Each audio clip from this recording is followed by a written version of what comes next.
بسم الله الرحمن الرحيم. அஸ்ஸலாமு அலைக்கும் வரஹ்மத்துல்லாஹி வபரகாத்துஹு. அல்ஹம்துலில்லாஹ் ஸலாத்து வஸ்ஸலாமு அலா ரசூலில்லாஹ் மபாத். அன்பிற்குரிய இஸ்லாமிய சொந்தங்களே, நம்ம கடைசியாக டிஎன்ரிஜே என்ற அமைப்பிலிருந்து வெளியே வந்த மௌலவி அப்பாஸ் அலி அவர்களோடு நேர்காணல் செய்திருந்தோம்.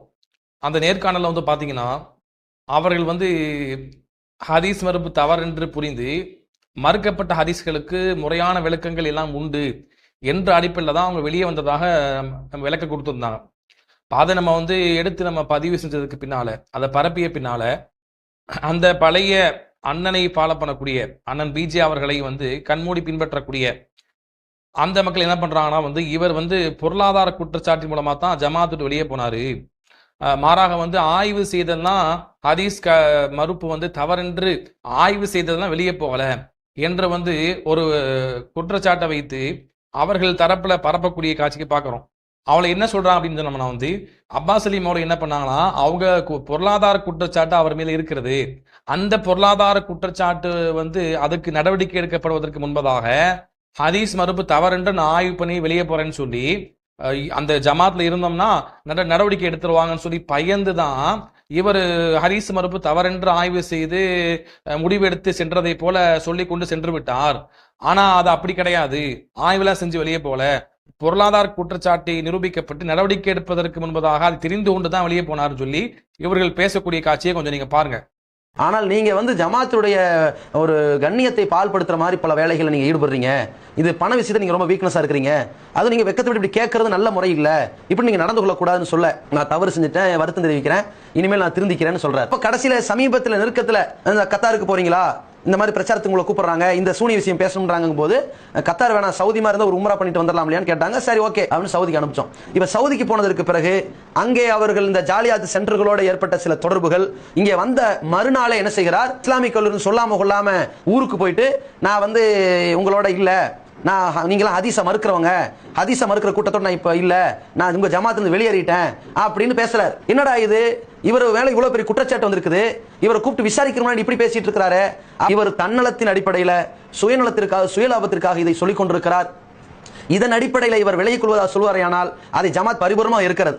நீங்க பாத்துருப்பீங்க எந்த அளவுக்கு இவங்க சொல்றாங்கன்னு பாருங்க. ஆனா பாருங்க, நம்ம அப்பாஸ் அலி மௌலவியுடைய வீடியோவை நம்ம கடைசியா பதிவு செய்வோம். அவங்க அதுக்கு எந்த அடிப்படையில் விளக்க சொல்றாங்கன்னு நம்ம பாருங்க. எந்த அளவுக்கு இவங்க போயிட்டாங்கன்னா, இவங்க ஜமாத்துல இருக்கிற வரைக்கும் சின்ன சின்ன மனுஷன் அடிப்படையில தவறு வந்தா, இது பெரிய தவறுலாம் கிடையாது, அன்பளிப்பு வாங்குவது பெரிய தவறு இல்ல. இவங்க ஜமாத்திற்குரிய மற்றவர்களும் அன்பளிப்பு வாங்கியிருக்கிறாங்க, அதையெல்லாம் என்ன செய்ய மாட்டாங்க, இவங்க உடைச்சு வெளியே மக்களுக்கு பரப்ப மாட்டாங்க. இப்ப வெளியே போயிட்டாரு, நம்ம கொள்கை தவறு சொல்லிட்டு போயிட்டாரு, நம்ம கூட இருந்தவரு எப்படி வெளியே போனா, நமக்கு எதிராக பிரச்சாரம் செய்யலாம் என்ற கால் புரட்சியின் காரணமா என்ன பண்றாங்க, இவர்கள் இவர் மீது அபாண்டமாக பழி சுமத்துறாங்க. ஆனா இது மனுஷன்ட்டு ஏற்படக்கூடிய சின்ன சின்ன தவறுகள் இருக்கத்தான் செய்யும். அதே இப்ப என்ன செய்யறாங்க, இப்ப ஜமாத்துட்டு வெளியே போன உடனே ஒரு பெரிய தவறு செஞ்சு சுயநலத்துக்காக பண ஆசைக்காக வெளியே போனார் சொல்லி அபாண்டமா பரப்புறாங்க. சவுதியில வேலை கிடைச்சிருச்சு, சலப்புகளுடைய அந்த தாவா சென்டர்ல வேலை கிடைச்சிருச்சு, குடும்பத்தோட போக போறாரு சொல்லி இப்படி எல்லாம் அவதூறு பரப்புனாங்க. அப்படி போய் அப்பாஸ் அலி மௌலவி குடும்பத்தோடையோ அது நிரந்தரமாகவோ அந்த தாவா சென்டர்ல பணிபுரியல. நம்ம இவ்வளவு காலமா நம்ம பார்த்துருக்கிறோம். சாதாரணமான ஒரு என்ன செஞ்சாங்க, இமாமா இருந்தாங்க, மற்ற மொழிபெயர்ப்பு பணியில தான் ஈடுபட்டு கொண்டிருக்கிறாங்க. குறைவான வருமானம் தான் அவங்களுக்கு வருது, நம்ம கண்கூடா பாக்குறோம். அல்லாஹ் மிக அறிந்தவன். இவங்க என்ன பண்றாங்கன்னா, ஒரு வெளியே போனதுக்கு பின்னால என்ன பண்றாங்க, இந்த யதார்த்தமா நடந்த இந்த விஷயத்த, அந்த தவறை அன்பளிப்பு வாங்கக்கூடாதுன்னு தடுத்து வச்சிருந்தாங்க. அன்பளிப்பு வாங்குறது இவர் மட்டும் வாங்கல, மற்றவங்களும் வாங்கியிருக்கிறாங்க. அதே போல சின்ன சின்ன இது மாதிரி ஏற்படக்கூடிய தவற ஜமாத்ல இருந்தா மூடி மறைச்சிருவாங்க. வெளியே போயிட்டு என்ன செய்வாங்க, ஜமாத்துட்டு எப்படி வெளியே போகலாம், நமக்கு கூட இருந்து நமக்கு எதிராக எப்படி பிரச்சாரம் செய்யலாம்னு சொல்லி அதை போட்டு உடைக்கிறாங்கன்னா, அப்ப எந்த அளவுக்கு இவர்கள் இயக்க வரி பிடித்தவங்க. நீங்க ஒரு ஜமாத்ல தவறு செய்யக்கூடிய நபரா இருந்திருந்தா, அவர் எப்ப ஜமாத்தோட வெளியே போனாலும் வெளியே போகாட்டியும் உண்மையாக நினைச்சோம், நீங்க உண்மையாளா இருந்திருந்தீங்கன்னா நடவடிக்கை எடுக்கணுமா இல்லையா? என்ன செய்யறாங்க, ஜமாத்துட்டு வெளியே போன பின்னாலதான் என்ன பண்றாங்க, இவங்க நடவடிக்கை எடுக்கிறாங்க. அப்ப அதுக்கு அப்பாஸ் அலி மௌலவி தரக்கூடிய விளக்கத்தை நீங்க கொஞ்சம் பாத்துருங்க. இப்ப அதே மாதிரி இப்போ இதை சொன்னாங்களா, அந்த சென்னைக்கு ஜும்மா செய்தது, அதுக்கு என்ன செஞ்சாங்கன்னா நிர்வாகக்குள்ள கண்டிக்கப்பட்டாருங்கிறாங்க. நிர்வாகக்குள்ள கண்டிக்கப்படலை. இது சம்பந்தமா என்ன செய்யறாங்கன்னா இந்த குற்றச்சாட்டுலாம் வந்து பிறகு நான் பிஜே சொல்லிட்டார், பொருளாதார சம்பந்தம் அப்பாஸ் அலிட்ட நீங்கள் குற்றச்சாட்டு வைக்கிறீங்கன்னா அவர்கிட்ட சொல்லுங்க. பிஜே சொன்னது அவர்கிட்ட நீங்கள் சொல்லுங்க, அதை விட்டுட்டு நீங்களா ஒரு தப்பாக நினச்சிக்கிட்டு அவர் சொல்லாதன்னு சொல்கிறது தப்பு அப்படின்னு இப்ராஹிம்கிட்ட சொன்னார். அப்போ சையது இப்ராஹிம் என்கிட்ட சொல்கிறார், நீங்கள் காசு விஷயத்தை இப்படி நடந்திருக்கீங்க அப்படி நடந்திருக்கீங்கன்னு சொல்கிறார். அவர் சொல்கிறதெல்லாம் எனக்கு தப்பாக தெரிஞ்சதுனால நம்ம அவர்கிட்ட பேசணும், வழக்கம் பேசணும். கடைசியில் பிஜேட்டு சொன்னானே இந்த மாதிரி அவர் நிறைய விஷயங்கள் சொல்கிறாரு, ஏன்னா அது ரொம்ப அநியாயமாக இருக்குது அப்படிங்கிறது பிஜேட்டு சொன்னீங்கன்னா பிஜே என்ன செய்கிறாரு, ஒரு இதில் வந்து என்ன கூப்பிட்றாரு, இப்ராஹிமை கூப்பிட்றாரு, ரஹ்மத்துல்லாவை கூப்பிட்றாரு. இவங்க தான் இருக்கிறோம், ரஹ்மத்துல்லா, பிஜே, நான், இப்ராஹிம், அவ்வளோதான். இந்த நிர்வாக குழு கூட்டம் அதெல்லாம் கிடையாது. இது உயர்மட்ட கூட்டமா, இது நிர்வாக குழு கூட்டமா, ரொம்ப ரகசியமான முறையில் ஒரே ஒரு முறை தான் இப்படி கூட்டப்படுது. இந்த பொருளாதாரத்தை பேசுறதுக்காக இப்படி ஒரே ஒரு கூட்டம். அது என்ன கூட்டம், நிர்வாக கூட்டம், உயர்மட்ட கூட்டமோ கிடையாது. இந்த மாதிரி ஒரு முறையில் கூட்டப்படுது. அப்போ வந்து பிஜேட்ட இந்த விஷயங்களை நான் சொல்கிறேன். சொல்லும்போது அவர் உண்மையிலே எனக்கு கண்டிக்க தான் செஞ்சார். இல்லைப்பா நீ அப்படி வாங்கினது தப்பு தான், நீ வந்து வாங்கக்கூடாது அப்படின்னு சொன்னார். அதுலேருந்து அவங்க சொன்னதுலேருந்து நம்ம எதுவும் வாங்குறது இல்லை, எங்கேயுமே வாங்குறது இல்லை. இப்போ அடுத்து பாருங்களேன், பிஜே அவர்கள் இது குறித்து அவருக்கு அறிவுரை கூறினார். இப்படி நடந்து கொண்டது அவரும் உணர்ந்து வருத்தம் தெரிவித்தார் அப்படின்ட்டாங்க. இது நம்மளும் சரி இது ஒரு பிரச்சனையாக்க வேண்டாம் அப்படின்னு நான் என்னுடைய நியாயத்தை சொன்னாலும் புரிஞ்சுக்கிற மாதிரி இல்லை. அப்போ இந்த மாதிரி ஒரு நிலை நடந்துச்சு.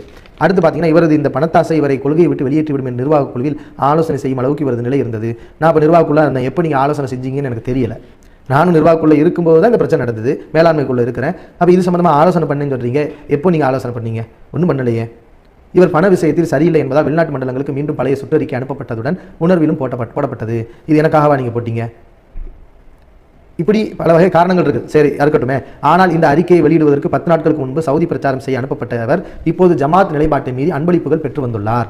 இப்போ சவுதிக்கு போகக்கூடிய நேரத்தில் அன்பளிப்புகளை நம்ம வாங்கியிருக்கிறோம் அப்படின்னு சொல்லியிருக்கிறாங்க. அது என்ன அன்பளிப்பு, அதுக்குரிய வழக்கத்தை நான் சொல்கிறேன். இது குறித்து ஜமாத் விசாரிக்கும் என்பதற்காக அவர் அவசரமாக இந்த அறிவிப்பை வெளியிட்டிருக்கலாம் என்று கருதுகிறோம். அதாவது இந்த மாதிரி நம்ம அன்பளிப்பு வாங்கிட்டோம், இப்போ அன்பளிப்பு வாங்கிட்டா நம்மளை கூப்பிட்டு விசாரிப்பாங்களே, அதனால் வேகமாக என்ன செஞ்சிருவோம், நம்ம முந்திக்கிடுவோம் அப்படின்ட்டு நம்ம வந்து இந்த கருத்துக்களை தெரிவிச்சோமா அப்படிங்கிறாங்க. இது போன்ற காரணங்களினால் அவர் வெளியேற வேண்டியவர் தான் என்பதில் எந்த ஐயமும் இல்லை. அடுத்ததாக, நான் சவுதிக்கு போகும்போது அன்பளிப்பு வாங்கிட்டேன், அன்பளிப்பு வாங்கக்கூடாதுன்னு நிர்வாகிகளுக்கெல்லாம் சொன்ன பிறகு எச்சரித்த பிறகு இந்த மாதிரி வந்து இவங்க வாங்கியிருக்காங்க அப்படின்னு ஒரு குற்றச்சாட்டை சொல்கிறாங்க. இது சம்மந்தமாக நான் சொல்லியிருக்கிறேன். இதுதான் காரணம் என்று சொன்னால், என் மேலே வந்து நீங்கள் நடவடிக்கை எடுக்கிறதுக்கும் நான் பொருளாசை பிடிச்சவன்னு சொல்கிறது இதுதான் காரணம் சொன்னால், நான் மட்டும் இந்த காரியத்தை செய்யலை. தௌஹீத் ஜமாத்தில் இன்னும் சில பேர் இது செஞ்சுருக்கிறாங்க. அது அவங்ககிட்ட நீங்கள் கேளுங்க, அவங்க யாரும் நான் சொல்லலை. ஆனால் இது சம்பந்தமாக வீடியோவில் பேசி கலந்து கொண்டதற்காக சகோதரர் எம்ஏ சுலைமான் அவர்களை மட்டும் நான் குறிப்பிடுகிறேன். அவர் என்னோட ரியாதுக்கு வந்திருந்தார். அப்போ ஒரு திருச்சியை சார்ந்த ஒரு சவுடைய ஹோட்டலில் போய் நம்ம சாப்பிட்றோம். சாப்பிட்ட பிறகு அவர் என்ன செய்கிறார், அன்பளிப்பு வழங்குறார். என்ன அன்பளிப்பு, இந்த மூஞ்சி இந்த இதெல்லாம் கொஞ்சம் காஞ்ச மாதிரி இருந்தால் ஏதோ க்ரீம் பூசுகிற மாதிரியான ஒரு 4 பாட்டில்களை வந்து அன்பளிப்பாக கொடுக்குறாரு, நீங்கள் வச்சுக்கணும்னு சொல்லி. அப்போ அந்த நேரத்தில் வந்து நான் என்ன சொல்கிறேன், ஜமாத் எதையும் வாங்கக்கூடாதுன்னு சொல்லியிருக்கிறாங்க, அதனால் நீங்கள் கொடுக்காதீங்கன்னு நான் சொல்கிறேன். அப்போ வந்து சுலைமான்ஜி சொல்கிறாங்க, ஆமாம் அப்படி சொல்லியிருக்காங்க, நீங்கள் கொடுக்காதீங்கிறது சுலைமான்ஜியும் சொல்கிறாங்க. இப்படி சொன்ன பிறகு அவர் என்ன பண்ணுறாரு, இது வந்து நான் சகோதரங்கிற அடிப்படையில் கொடுக்குறேன், வாங்கித்தாகணும்னு சொல்லி அவர் சும்மா பிடிவாதம் பிடிச்சிக்கிட்டு இருக்கிறார். இப்போ இந்த நேரத்தில் சுலைமான்ஜி என்ன செஞ்சுருக்கணும், இப்போ நான் அன்பளிப்பு வாங்கிட்டேங்கிறதுக்காக என் மேலே நீங்கள் அதை இப்போ குற்றச்சாட்டாக சொல்கிறீங்கன்னா, நீங்களும் சேர்ந்து தானே ஒரு அன்பளிப்பு வாங்கினீங்க, அந்த 4 பெரிய டப்பா நம்ம அளவுக்கு அந்த க்ரீம்களை வாங்கினீங்களா இல்லையா? அப்படி வாங்கக்கூடிய நேரத்தில் நான் இதை ஞாபகப்படுத்தினேன்னா இல்லையா? எதை ஞாபகப்படுத்தினேன், அன்பளிப்பு வாங்க கூட ஜமா சொல்லியிருக்குன்னு சொல்லுவோம், நீங்கள் ஆமாம் சொல்லியிருக்குன்னு சொன்னீங்க அவர்கிட்ட. அவர் மீறி கொடுத்த பிறகு வாங்கிக்கிட்டீங்களா இல்லையா? அதெல்லாம் வாங்கிக்கிட்டு அதை பங்கு கொடுத்தது நீங்கள் தான், சுலைமான்ஜி நீங்கள் தான் என்ன செஞ்சீங்க, 2 பாட்டில் வந்து நீங்கள் எடுத்துக்கிட்டு 2 பாட்டில் வந்து எனக்கு கொடுத்தீங்க, அப்பாஸ் நீ வச்சுக்கோ, ஊருக்கு போகும்போது இதை எடுத்துகிட்டு போயிரு அப்படின்ட்டு சொன்னீங்க. அப்போ இந்த அளவுக்கு விஷயங்களில் உங்களுக்கு தெரிஞ்சிருக்கு, நீங்களும் நடந்திருக்கீங்கிறப்போ இப்போ வந்துக்கிட்டு அந்த சபையில் நின்றுக்கிட்டு வீடியோவில் நின்றுக்கிட்டு இவர் அன்பளிப்பு வாங்கிட்டாரு வாங்கக்கூடாதுன்னு சொல்லி வாங்கிட்டாரு சொன்னால் அந்த காரியத்தை நீங்களே செஞ்சுருக்கீங்களே, அப்போ நான் உங்கள் மேலே நடவடிக்கை எடுக்கணுமே அப்படிங்கிறத நீங்கள் யோசிச்சு பார்க்கணும்.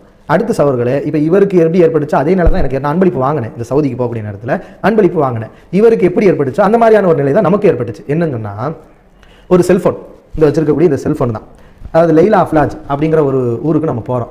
போகக்கூடிய நேரத்தில் செல்ஃபோன் வாங்கணும்னு என்னம்லாம் கிடையாது, போகக்கூடிய நேரத்தில் நம்ம நிர்வாகிகள் தான் நம்மளை கூட்டு போகிறாங்க. அப்படி இப்போ ரியாத் மண்டல நிர்வாகிகள் தான் நம்மளை கூட்டு போகிறாங்க. அப்படி போகக்கூடிய நேரத்தில் அங்குள்ள சகோதரர் என்ன செய்கிறாருன்னா, அவருடைய செல்ஃபோன் கடை வச்சிருக்காரு. அப்போ அந்த செல்ஃபோன் கடைக்கு நம்மளை கூட்டு போகிறாங்க, நிர்வாகிகள் எல்லாம் கூட தான் வர்றாங்க, நானும் போகிறேன். அப்படி போகக்கூடிய நேரத்தில் நான் என்ன செய்யறேன்னு சொன்னால், நான் ஒரு பழைய ஃபோன் வச்சுருந்தேன், அதனுடைய மொத்த கெப்பாசிட்டி 240 MB தான். அடிக்கடி ஹேங் ஆகிட்டு ரொம்ப பிரச்சனையாக இருக்கும், எந்த சாஃப்ட்வேரும் பார்க்க முடியாது. அப்போ எனக்கு தேவை இருந்துச்சு, ஒரு செல்ஃபோன் வாங்கணுங்கிற ஒரு தேவை இருந்துச்சு. அப்போ நான் சொல்கிறேன், ரியாத் மண்டல நிர்வாகிகிட்ட தான் நான் சொன்னேன், ஜி எனக்கு ஒரு செல்ஃபோன் வாங்கி கொடுங்க, அதுக்குரிய காசை இவற்றை நீங்கள் கொடுத்துருங்க. நான் சொன்னது, இந்த செல்ஃபோன் எனக்கு ஒரு தேவை, அந்த காசை இவற்றை நீங்கள் கொடுத்துருங்க, நான் உங்களுக்கு அந்த காசை நான் கொடுத்துறேன், ரூமுக்கு வந்தோன்னு நான் உங்களுக்கு கொடுத்துட்றேன் அப்படிங்கிறத நான் சொன்னேன். அப்போ அந்த நிர்வாகி என்ன செய்கிறாரு, சரி நான் காசை கொடுத்துறேன், நீங்கள் செல்ஃபோன் வாங்கிக்கோங்கன்னு சொல்லிட்டார். சரியா? இப்போ அவங்க கூட நான் அந்த செல்ஃபோனை என்ன செஞ்சுட்டேன், வாங்கிட்டு வந்துட்டேன். அப்போ நான் என்ன செய்யறேன்னு சொன்னால், இந்த செல்ஃபோன் பழைய செல்ஃபோன் நீங்கள் எடுத்துக்கிறீங்களா, இப்படிலாம் பேசுகிறேன், இந்த பழைய செல்ஃபோன் நீங்கள் விலைக்கு எடுத்துக்கிறீங்களா, ஏன்னா ஒரு பழைய செல்ஃபோன்லாம் எடுப்பேன்னு சொன்னார். அப்போ என் ஃபோனை கொடுத்து இந்த ஃபோன் நீங்கள் விலைக்கு எடுத்துக்கிறீங்களா அப்படின்னு நான் கேட்குறேன், வேலை பேசக்கூடிய வகையில் நான் கேட்க. அவரை சொன்னார், இல்லை ஜி நீங்களே வச்சுக்கோங்க அப்படின்ட்டார். சரி அப்படின்னு சொல்லிட்டு அந்த இடத்த விட்டு நாங்கள் வர்றோம். பயான்லாம் முடிச்சுட்டு கிளம்பக்கூடிய நேரத்தில் வந்து இது எல்லாமே வந்து நிர்வாகிகளுக்கு தெரியாமல் இல்லை, நிர்வாகிகளுக்கு தெரியும். நிரம்பக்கூடிய நேரத்தில் நான் வந்து காரில் வந்துகிட்டு இருக்கிறோம் ரியாதுக்கு. அப்போ அங்கே உள்ள நம்ம காரில் வரக்கூடிய சக நிர்வாகிகள்கிட்ட நான் கேட்குறேன், இந்த மாதிரி செல்ஃபோன் வந்து நம்ம வாங்கியிருக்கோம், எவ்வளோ ரூபாய் நம்ம நாட்டுக்கு எவ்வளோ பணம் வரும் அப்படின்னு நான் கேட்குறேன். எவ்வளோ பணம் வரும்னு கேட்டு கொடுக்குறதுக்கு அவர் அமைதியாக இருக்கிறார். நம்ம 2வது முறையும் ஜி இது எவ்வளோ பணம் வரும் சொல்லுங்களேன் அப்படிங்கும்போது அப்போ தான் அவர் சொல்கிறாரு, ஜி நான் அந்த சகோதரர்கிட்ட பணம் கொடுக்க முயற்சி, அப்போ தான் தெரியுது நான் பணம் கொடுத்துருப்பாங்க அப்படின்னு சொல்லி நான் வந்துட்டேன். அப்போ ஜி நான் பணம் கொடுக்க வந்து நான் முயற்சி பண்ணேன், ஆனால் அந்த சகோதரர் வந்து வாங்க மாட்டேன்னு சொல்லிட்டாரு, வாங்க மாட்டேன்னு மறுத்துட்டாரு. எவ்வளோ சொல்லி இது அல்லாவுக்கு எனக்குரிய விஷயம், இதை பற்றி நீங்கள் விட்டுருங்க பேசாதீங்க அப்படிங்கிறாரு. அதனால் நீங்களும் இதை பற்றி பேசாதீங்க, விட்டுருங்க, இந்த காருக்குள்ளே இது முடிஞ்சு போகட்டும். அவங்க சொன்ன விஷயம் இந்த காருக்குள்ளே இது முடிஞ்சு போயிடட்டும், இதை பற்றி பேசுகிற நீ விட்டுருங்க அப்படின்னு சொன்னாங்க. இல்லை நான் காசு கொடுப்பேன் அப்படின்னு சொல்லி அவங்க வலியுறுத்தி சொன்னாங்க. அப்படிங்கிறப்ப அப்படி விடப்பட்டுச்சுன்னு வைங்களேன். இப்போ இந்த காருக்குள்ளே விடப்படும்னு சொல்லப்பட்ட இந்த விஷயம் இன்னைக்கு உலகம் பூரா பரவி இருக்குது. சரியா? அன்பளிப்புகள். அப்போ இது வந்து என் மேலே மிஸ்டேக்குன்னு சொல்கிறீங்க. அப்போ இதே மிஸ்டேக்கை மற்ற தாயிகளும் செய்கிறாங்க, அவங்க மேலே நடவடிக்கை எடுக்க மாட்டேங்கிறீங்க, அவங்க மேலே பொருளாதார குற்றச்சாட்டு சொல்ல மாட்டேங்கிறீங்க. ஆனால் ஏன் மேலே சொல்கிறீங்க? இந்த மாதிரி நிர்வாகிகளை ஏன் செஞ்சாங்க? நிர்வாகி இப்போ வந்து மிஸ்டேக் யார் மேலே, நான் இப்படி சொல்லியும் காசை கொடுங்கன்னு சொல்லியும் கொடுக்காம இருந்து இது காருக்குள்ளே விட்டுருங்க, இனிமேல் பேசாதீங்க அப்படிங்கிற ஒரு நிலைக்கு நம்முடைய மனநிலை எந்த அளவுக்கு கொண்டு வர்றாங்க அங்கே உள்ள நிர்வாகிகள் தான். அவங்களுக்கும் சொல்லி அவங்க செய்கிறாங்கல்ல. அப்போ அம்மானியத்தை பாதுகாப்பை யாரையும் சொல்ல மாட்டேன்னு சொல்லி இன்னைக்கு இந்த அளவுக்கு வெளியில் பேசி பொருளாதார செய்த நான் உனக்கு குற்றவாளி அப்படிங்கிற அளவுக்கு வருதுங்கிறது சொன்னால் இது சம்பந்தமாக நான் செஞ்ச தப்பு என்னங்கிறத நீங்கள் என்ன செய்யுங்க, நடுநிலையோடு செஞ்சு பாருங்கள். இப்போ அடுத்த சவர்களே, இது குறித்து ஜமாத் விசாரிக்கும் என்பதற்காக, எது குறித்து? இந்த ரியாத் மண்டலத்தை நான் வாங்கின அன்பளிப்புகள் குறித்து ஜமாத் விசாரிக்கும் என்பதற்காக அவசரமாக இந்த அறிவிப்பை வெளியிட்டிருக்கலாம் என்று கருதுகிறோம் அப்படிங்கிறாங்க. இது எந்த வகையில் நியாயம்? எது இந்த மாதிரி அன்பளிப்பு வாங்கிட்டோம், நம்ம மாட்டிக்கிறோம், விசாரிப்பாங்க, அதனால் நம்ம உடனே இந்த மாதிரி அறிவிப்பு வெளியிட்டுவோம் அப்படின்னு நான் வெளியிட்டதா நீங்கள் சொல்லியிருக்கீங்க. உண்மையிலே உங்கள் ஜமாத்தில் நான் வெளியாகாமல் இருந்திருந்தீங்கன்னா இந்த விஷயம் வெளியாக இருக்கவே செய்யாது. இதை நீங்கள் சொல்லியிருக்கவே மாட்டீங்க. ரியாத் மண்டல நிர்வாகிகளும் இதை சொல்லியிருக்க மாட்டாங்க. காருக்குள்ள விஷயம் காருக்குள்ளே போயிருக்கும். சரியா?